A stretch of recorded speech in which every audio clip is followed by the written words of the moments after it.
কৈছো মই आँख ने देखा फल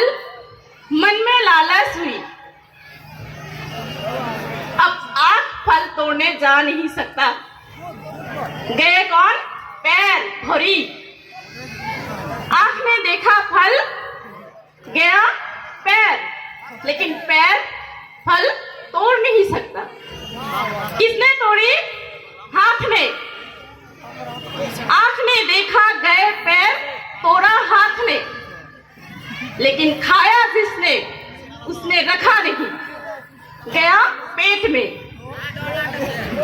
आँख ने देखा पैर गए तोड़ा हाथ ने खाया जिसने उसने रखा नहीं कहा गया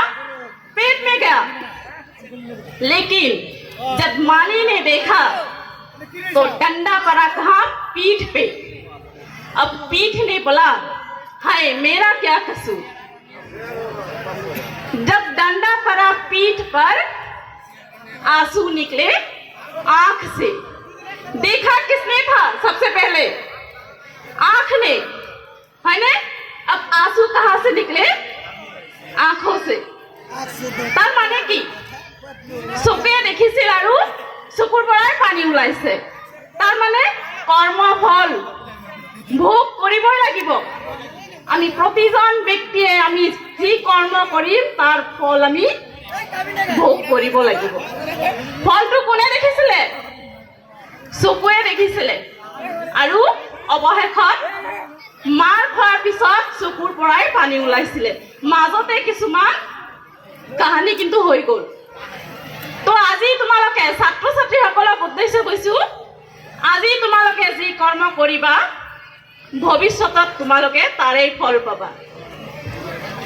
আজি যদি ভালকে পঢ়া শুনা কৰা তেতিয়াহ'লে ভৱিষ্যত জীৱন ভালকৈ পাৰ কৰিব পাৰিবা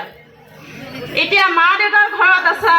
নিজে ইনকাম কৰিব নালাগে ছোৱালীসকলে কাম কৰিব নালাগে আৰামত শুই থাকা কিন্তু নিজৰ যি কৰ্ম ছাত্ৰ জীৱনৰ এটাই কৰ্ম পঢ়া শুনা কৰা সেইটোকো তোমালোকে নেগলেক্ট কৰা হয়নে আজি যদি অকণমান কষ্ট কৰি পঢ়া শুনা কৰা ঠাণ্ডাক যদি ঠাণ্ডা বুলি নাভাবা গৰমক যদি গৰম বুলি নাভাবি পঢ়া শুনা কৰা তেতিয়াহ'লে আগন্তুক জীৱন তুমি আৰামেৰে পাৰ কৰিব পাৰিবা আৰু আজি যদি তুমি ঠাণ্ডা বুলি ভাবা গৰমক গৰম বুলি ভাবা তেতিয়াহ'লে